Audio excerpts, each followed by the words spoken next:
beloved of the Lord? Do we celebrate Easter? Or do we celebrate the resurrection of Yeshua HaMashiach, Lord of Lords and King of Kings? King Jesus, the Christ of God Almighty? The name Easter originated with the names of an ancient goddess. The Venerable Bede, 672–735 CE, a Christian scholar, first asserted in his book De Ration Temporum that Easter was named after Aostra, Eastri. She was the great mother goddess of the Saxon people in northern Europe. Similarly, the Teutonic dawn goddess of fertility was known variously as Oster, Ostara, Austin, Eostra, Aostra, Eostur, Eastra, Easter, Austran, and Orsos. Her name was derived from the ancient word for spring, Eastri. Similar goddesses were known by other names in ancient cultures around the Mediterranean, and were celebrated in the springtime. German pagans named the spring equinox after Ostara, their goddess of spring, fertility, and rebirth. In England, among the Anglo-Saxon tribes, Ostara was known as Aostra. The modern holiday of Easter is derived from the name Aostra and the associated myths. According to these myths, Aostra was a playful goddess whose reign over the earth began in the spring when the Sun King journeyed across the sky in his chariot, bringing the end of winter. Ostara came down to earth then, appearing as a beautiful maiden with a basket of bright colorful eggs. Eggs are another pagan symbol of Easter. From the earliest of times long before the Christian era, the egg has represented immortality. The egg is the world egg, laid by the goddess and opened by the heat of the sun god. The hatching of this world egg was celebrated each year at the spring festival of the sun. As spring is the season of nature's rebirth, the symbol of the egg was of course particularly significant at this time. The Druids dyed eggs scarlet to honor the sun, and pagan Anglo-Saxons made offerings of their colored eggs to the goddess Aostra. They also, like many pagan cultures before them, placed patterned eggs in tombs or on fresh graves, to ensure the rebirth of the deceased. Easton's Bible Dictionary defines Easter this way: originally a Saxon word, Aostra, denoting a goddess of the Saxons, in honor of whom sacrifices were offered about the time of the Passover. When the Authorized Version of the Bible in 1611 there was formed, the word Passover that had been used in all passages in which this word Pascha occurred, except in Acts 12:4, where it was transliterated into Easter. Easter originally a Saxon word, Aostra, denoting a goddess of the Saxons, in honor of whom sacrifices were offered about the time of the Passover. Hence the name came to be given by the Church in Rome to the festival of the resurrection of Christ, which occurred at the time of the Passover. In the early English versions this word was frequently used as the translation of the Greek Pascha, the Passover. Looking at the passage from Compton's Encyclopedia you can decide what the symbols really mean. Many Aostra customs come from the Old World. 3957 Pascha Parka of Aramaic origin. The white lily, the symbol of the resurrection, is the special Aostra flower. Here again we have the name Easter coming from Aostra, as mentioned before, an ancient Anglo-Saxon goddess, originally of the dawn. In pagan times an annual spring festival was held in her honor. Some Easter customs have come from this and other pre-Christian spring festivals. Others come from the Passover feast of the Jews, observed in memory of their deliverance from Egypt. In an excerpt from Compton's Interactive Encyclopedia, we read in 1 Corinthians chapter 13 starting in verse 11. When I was a child, I spoke as a child, I understood as a child, I thought as a child, but when I became a man, I put away childish things. I claim that I am spiritually awake and have put away carnal thinking for, brethren, ye have been called unto liberty, only use not liberty for an occasion to the flesh the carnal man, but by love serve one another. Verse 14 For all the law is fulfilled in one word, even in this, thou shalt love thy neighbor as thyself. Spiritual, Elohim is love. Just remember the truth. Easter Aostra has nothing to do with Yahushua HaMessiah and the Passover. But Easter has everything to do with the deceptions of Satan. Think for a moment.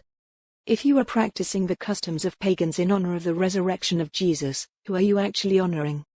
Romans 8:1 There is therefore now no condemnation to them which are in Christ Jesus, who walk not after the flesh, but after the Spirit.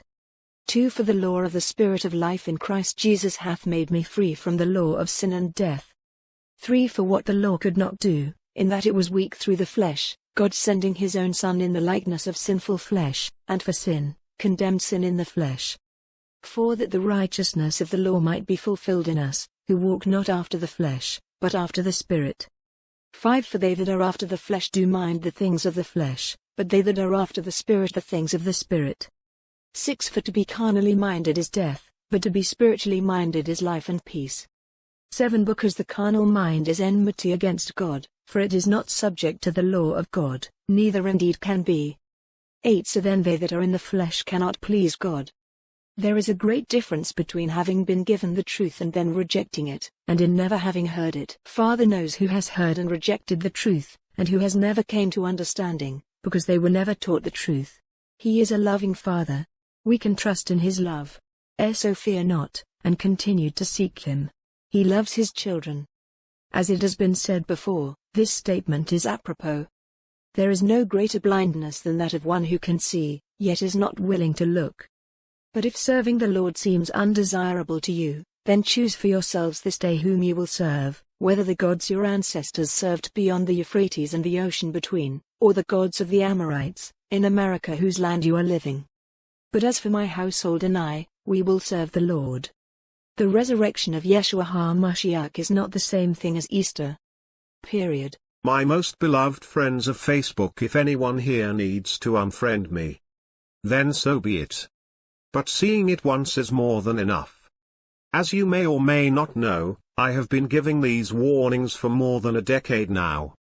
Yet if you do not come to reason and be reconciled to the God of Abraham, Jacob and Israel and continue to choose to practice the ancient festivities of the Saxons and Druids who lived across the ocean, this will be most likely a testimony that you will have to personally accept full responsibility for and suffer the consequences of worshipping other gods. This will most likely be our final testimony on this celebration, and it will follow us into eternity. Thou shalt have no other gods before me is one of the 10 commandments found in the Hebrew Bible at Exodus 22 and Deuteronomy 5:6. It is the central tenet of the Abrahamic religions and prohibits the religion's followers from worshipping gods other than the Lord. The sin of worshipping another god is called idolatry. Especially if we teach our children that these practices are acceptable. You would do better if we took a secured rope tied to a boulder and have it and yourself tossed into the deepest end of the ocean than to cause that child to sin. Just because you take them to church and teach them that this Easter day is all about Lord Jesus doesn't balance the budget when you teach them to practice the festivities that your forefathers taught you to do, all out of utter ignorance. Unfriend or not, you have been warned out of love for you and your eternal safety. Either way, you are no longer ignorant of this any longer. Jesus is servant of Messiah.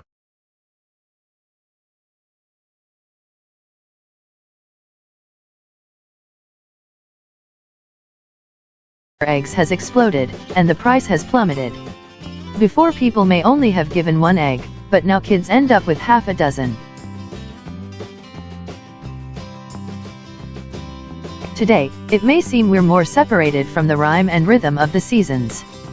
But as you snap off a bit of your chocolate shell, you are in fact continuing a springtime millennia-old tradition. Have you not known, have you not heard, that the everlasting God, the Lord, the Creator of the ends of the earth, he does not faint, neither is he weary, there is no searching of his understanding. He gives power to the faint, and to them that have no might, he increases strength. Even the youths shall faint and be weary, and the young men shall utterly fall. But they that wait upon the Lord shall renew their strength. They shall mount up with wings as eagles. They shall run and not be weary. They shall walk and not faint. Come now, and let us reason together, saith the Lord. Though your sins are as scarlet, they shall be as white as snow. Though they are red like crimson, they shall be as wool.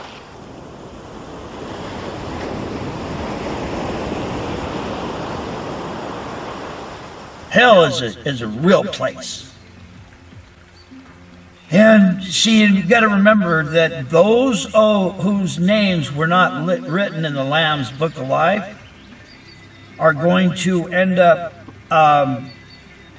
being tossed into the lake of fire that was prepared for the devil and his angels, where there is eternal torment. Eternal torment. Not just, you die and you don't exist no more. That's not real.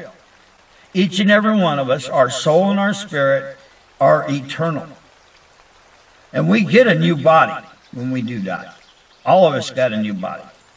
And some of us get new mansions, some of us just get bodies, houses.